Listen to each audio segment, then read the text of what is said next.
Hey, I'm Diana, creator of Money Boss Mama. If you are new here, I teach women how to become a money boss from the inside out by shifting their mindsets, paying off debt, and saving money. You can learn more about me on my website, moneybossmama.com. But in this video, I decided to do something a little different. I love watching people do their budgets using their real numbers and just seeing how they are managing their money. It's kind of like ASMR to me. So I got paid today and decided that today was a good day to put my paycheck on blast and try something different. So I'm going to be showing you guys my real budget using my real numbers and how I make my budget work with the cash envelope system. So hopefully it's very helpful to you. But before we get started, make sure to hit that subscribe button, turn on your notification bell, and I'm going to go ahead and turn you around so we can get started on this video. Okay, so I've got everything laid out, but first I want to go over my actual budget, and these are my real numbers. I do budget using an Excel spreadsheet that I created, but for the sake of this video, it's not going to show up good on the computer, so I went ahead and printed it out. And I do budget monthly. And I don't include any other forms of income because I like things to be super simple. I do not like things overcomplicated because then I get overwhelmed and confused.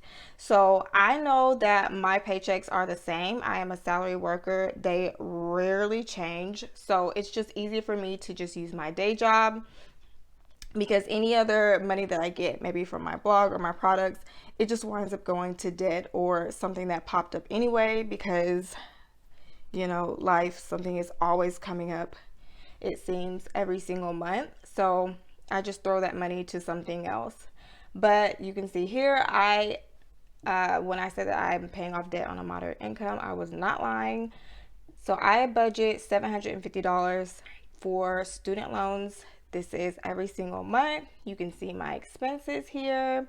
Now, I will say I don't include any money that is carried over to like an FSA account. So I do pay for daycare, and I have a portion of my pay direct deposited into an FSA account that I use to pay for childcare expenses, but I don't elect the total amount that I will need every single year. So I do budget for the excess here because my daughter, she is in elementary school.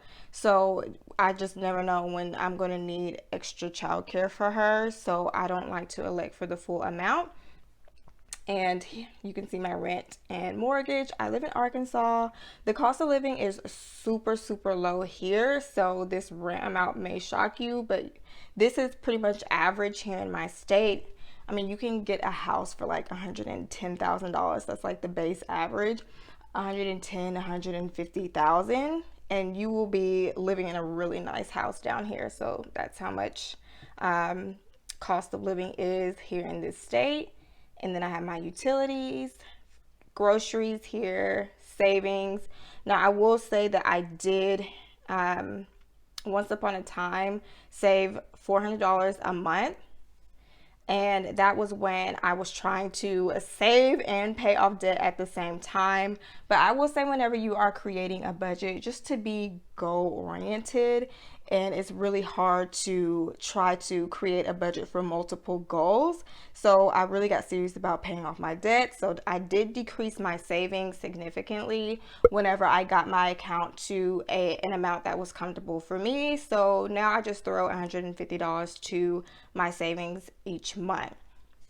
And here I like to zero out my budget. So I use the zero-based budgeting method, and that is when the amount of your expenses equal the amount of your income. So no dollar is left behind, and this helps to decrease the chances of you overspending because you know exactly how much you have to apply to everything.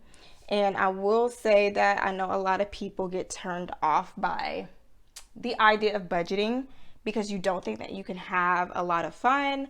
But I do want to point out that I do budget $200 for entertainment every single month, and the $60 here is for beauty, and that's just if I want to go out and buy some makeup or something. So $30 a paycheck for that, and $100 a paycheck just to do whatever I want. And I already went ahead and went to the bank and withdrew the money that I will need for my cash envelopes that I have here. And I will say that I don't use cash for every single budget category, just the ones that have like the variable expenses. So those expenses that fluctuate, they're not bills, like groceries, beauty, personal funds, etc. I like to withdraw those out in cash because it just helps me to ensure that I'm going to stay on budget and hopefully come in under budget. Here I'm using the beauty envelope because the other one that I had broke for some reason. They're kind of falling apart. But I do want to explain this right here. So anytime that I go out and I make a purchase using my cash envelopes, I like to save the singles. So anytime I get dollars back, I will pull them out and put them in a separate envelope, and then I will save the money for whatever goal that I have at the time. So this is all of the ones that I saved last paycheck, and I will count those off camera. But I go through every single envelope and see what I came under. So gas, I came under $40, and that is because we are in the middle of a pandemic and I'm not really going anywhere. I'm actually working from home, so my car barely moves, and you can see here for fun, like it's coming apart a little bit. But fun is my personal money, that $100 that I budget for just to do whatever I want to do, basically. And I came under $10. It would have been more, but I got a little hangry 2 days before my paycheck hit, but you know, better than nothing. And groceries, I budget $180 every single paycheck, so $360 in total for the month. And I came under by $10. I'm checking everything else, and all right, everything is empty. So I'm going to put this off to the side. But to stuff our cash envelopes for the new paycheck, which bank is this?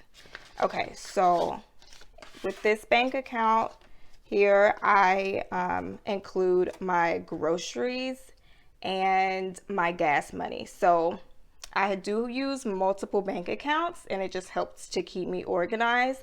So for this particular bank account, I have the money going to a separate account for gas and for groceries. And so since I budget $180 for groceries, I will count that out.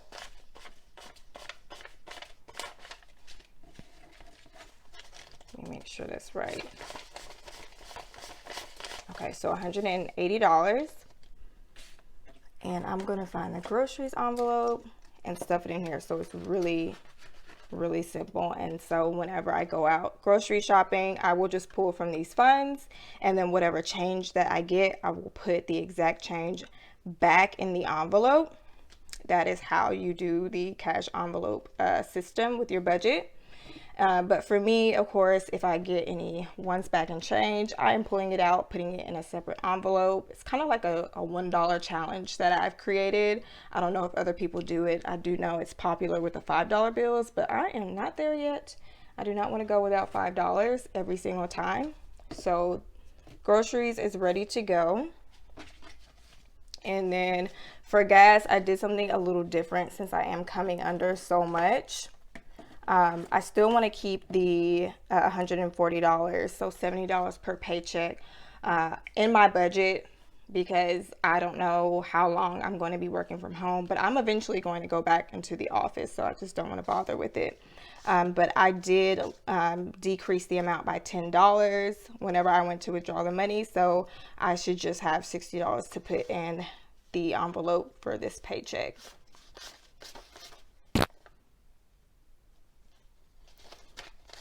And obviously I did not decrease it like I thought I did when I asked for the money out. So this is the exact $70, which is fine. So I will put that in the gas envelope. So that is it for this account. And so for this other account that I have at a separate bank, I use it for my personal funds and for household items. So I do budget $76 for household items, and that just includes pull-ups if my son needs pull-ups. Oh, sorry. So if my son needs pull-ups, I will use the money for that, tissue, laundry detergent, etc. So I give myself $100 per paycheck. So I will put this in fun. And then household, I should have $38. Yep. Okay, so that is that. And if I would have withdrawn the $30 for beauty, which is also included in this account, I would have put the $30 in here, but I'm actually going to make an online purchase, so I just left it in the account. So now I am going to show you what I am going to do with this money that I have come under. Okay, so I went ahead and counted how much I came under. I am under budget by $78, and 18 of that 78 is in ones. So I am going to take all the ones that I have saved and change, and I am all for being resourceful. This was actually an old popcorn tin that my brother got me for Christmas last year, and so I decided to use it to keep all of my change.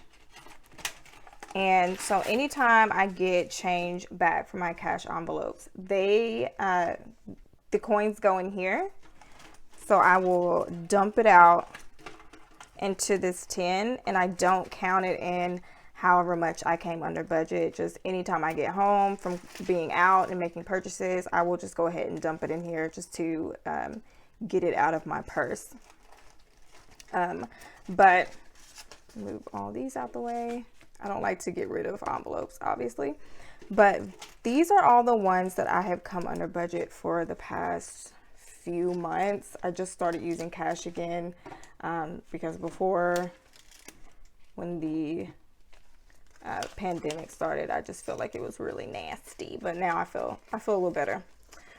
So this is the total right now that I have, $99, including the quarters that I have bagged here. And I have set a goal to just save for my daughter's back to school fund. So this is like a sinking fund, but in cash. That is my goal that I have right now. And I am going to add the $18 to this stack, and then I'm going to put the total up top, just so by looking at it, I know how much that I have. So I set a goal for $150. This will include like her school supplies, her uniforms, and we all know, if you are a parent, that it seems like the school is always needing some type of money for something. So anything left over will be used for that. And I just totally lost my other rubber band. It's okay. So that is what I am doing with my ones right now. But even if I did not have the goal to save for my daughter's back to school fund, I would still have this stack of ones in here. And then whenever I need money or it gets to be too thick, then I will deposit it. And I typically would just use it as an extra student loan payment or whatever debt that I had at the time. So that is what I do whenever I come under budget and whenever I get ones back and coins back. I'll move this off to the side. So for this money, I'm going to be depositing it into my account, and just my daughter actually, her bed broke. So I'm going to be sending this over to a savings account, and then whenever I get enough saved for a new bed, then I will go ahead and make the purchase. But if I did not have that unexpected pop-up expense, it would be going to student loans. But once again, like I said in the beginning, something is always popping up. So I'm going to put this back in beauty and head to the bank. But this is how I do my budgeting using the cash envelope system. Hopefully this was super helpful to you guys. If you want to see more of me budgeting using my real numbers, and so you can keep up with how much I come under budget, etc., just let me know in the comments below. But I hope you guys all have a great day.